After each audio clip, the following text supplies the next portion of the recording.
પંજાબના જાલંધરના આદમપુર એરબેઝની મુલાકાતે પીએમ મોદી પહોંચ્યા છે। સૈન્યના જવાનો સાથે તેમણે ત્યાં વાતચીત કરી। સૈન્યના જવાનોનો તેમણે જુસ્સો વધાર્યો હતો। આપણે જણાવીએ કે આ સમગ્ર ઘટના અત્યંત મહત્વપૂર્ણ છે, કારણ કે ઓપરેશન સિંદૂર તહેત ભારતીય જવાનો અને ભારતીય સેનાના જે તમામ જોશવીરો છે તેમનો ઉત્સાહ તેમણે વધાર્યો હતો। હવે પંજાબના જાલંધરમાં પીએમ પહોંચ્યા કે જ્યાં આદમપુર એરબેઝની મુલાકાતે પીએમ મોદી પહોંચ્યા અને સેનાના જવાનો સાથે તેમણે વાતચીત કરી હતી।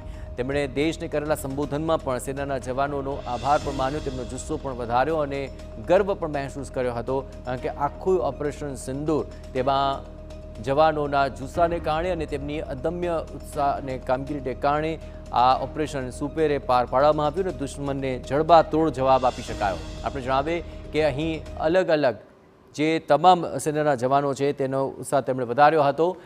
હાલ આ મામલે વધુ વિગતે વાત કરવા માટે જોડાઈ રહ્યા છે આપણી સાથે કેપ્ટન જયદેવ જોશી। કેપ્ટન સાહેબ, આખરે આખો ઓપરેશન સિંધુ દરમિયાન આપણે જે વાત કરતા રહ્યા તો તેમાં એક વાત ખૂબ સારી બહાર આવી રહી હતી કે ઓપરેશન સિંદૂરમાં જે પણ જવાનો પોતાની કામગીરી કરી રહ્યા હતા તેને કારણે દુશ્મન દેશને જડબાતોડ જવાબ મળ્યો। હવે તેનો ઉત્સાહ વધારવા માટે પીએમ પહોંચ્યા છે અને તસવીરો પણ ઘણી સૂચક જણાઈ રહી છે। આખરે સેનાના આ જવાનોના કર્તવ્ય વિના આ ઓપરેશન આટલું સુપેરે પાર ન પડી શક્યું હોત। કેપ્ટન સાહેબ। જી ડેફિનેટલી આપે એકદમ સાચું કહ્યું। આપણે જે જોતા હતા એ હતા કોન્ફરન્સીસ, પ્રેસ બ્રીફિંગ, સિનિયર અધિકારીઓ, પણ આમાં પણ જે જુસ્સો વધારે છે અને જુસ્સો વધારે છે એવું નહીં, જે જમીન ઉપર રહીને કામ કરે છે એ છે આપણા ફાઇટર પાયલટ્સ, એ છે આપણા એરમેન અને એ છે આ બધા નૌસેના, વાયુસેના અને આર્મીના પણ જવાનો। અને આજે આ જે પર્ટિક્યુલર એરબેઝ જેની વાત થઈ રહી છે, આ એરબેઝ કે જ્યાં પ્રધાનમંત્રીજીએ વિઝિટ કરી, એ એરબેઝ વિશે જ પાકિસ્તાને ઘણી ભ્રમણા ફેલાવવાનો પ્રયત્ન કર્યો હતો। એમણે ઘણા બધી અફવાઓ ફેલાવી હતી, એને તબાહ કરવાની વાતો કરી હતી। એ જ જગ્યાએ જઈ ત્યાં જ જઈને આવી રીતે આ મીટિંગ, મળવું, વાત કરવી, ઇન્ફોર્મલ રીતે, આત્મીય રીતે વાત કરવી એ ખૂબ જ સૂચક છે। ન તો માત્ર સૈન્ય, આ એરબેઝના એરમેન, જવાનો, ઓફિસર્સ એમનું માત્ર નહીં, એમના પરિવારજનો પણ જે આટલા દિવસોમાં ભલે એ લોકો મોરચે હતા, એ લોકો એમના એરબેઝીસ ઉપર, હેંગર ઉપર, ફ્લાઇટ્સમાં, બોર્ડર ઉપર હતા, પણ પરિવારજનો પણ ચિંતામાં હોય, સંવેદનશીલ એવી સ્થિતિ હતી, તો એ સમયે એમનો પણ જુસ્સો વધશે આ પ્રકારની મુલાકાતથી। કેપ્ટન સાહેબ, ખાસ કરીને આ પ્રકારની તમામ ગતિવિધિઓ ઘણી સૂચક એટલા માટે પણ છે કારણ કે તેમના વક્તવ્યની અંદર પણ તેમણે પાકિસ્તાન સહિત અમેરિકાને પણ ગર્ભિત રીતે અરીસો બતાવી દીધો હતો અને જે પાકિસ્તાન જૂઠાણા ફેલાવી રહ્યું છે, સોશિયલ મીડિયાના જમાનાની અંદર જે આખરે જૂઠાણું ફેલાવી રહ્યા છે, તેના માટે આ મુલાકાત અત્યંત જરૂરી પણ હતી।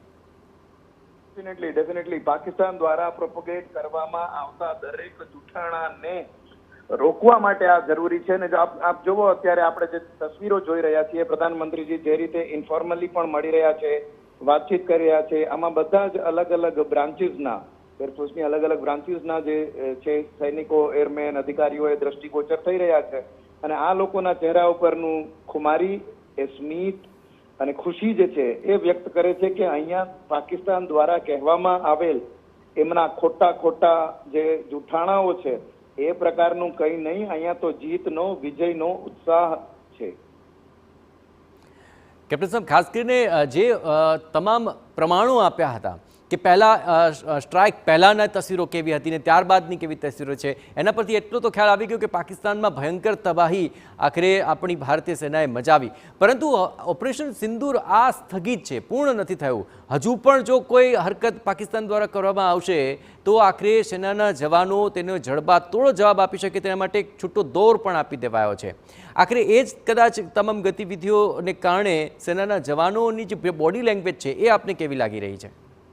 એકદમ બોડી લેંગ્વેજ જે છે એ perfect, ready to go, positive અને દે આર વેરી ઈગર હોય એવું લાગે છે।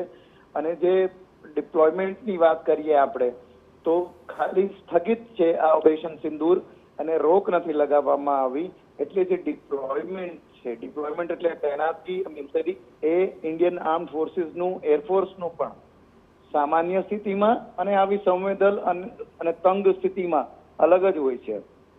તો જેના માટે જિંદગીભર તૈયારી કરતા હોય, પ્રેક્ટિસ કરતા હોય, તૈયાર થતા હોય તેવી આ વોર લાઇક સિચ્યુએશન કે જેમાં જવું દરેક જવાન પસંદ કરે, એ મોકો જ્યારે મળ્યો છે એક વાત, અને હજી પણ એને ડાયલ્યુટ કરવામાં આવ્યું નથી. એ ડિપ્લોયમેન્ટ એવી જ રીતે યથાવત છે.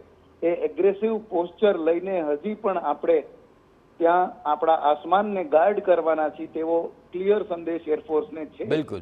ત્યારે એમના ચહેરા ઉપર આ જોશ અને સ્મિત. થેન્ક્સ અ લોટ કેપ્ટન સાહેબ, TV9 સાથે વાતચીત કરવા બદલ. તો આ તસવીરો કે જેમાં PM મોદી સેનાના જવાનોનો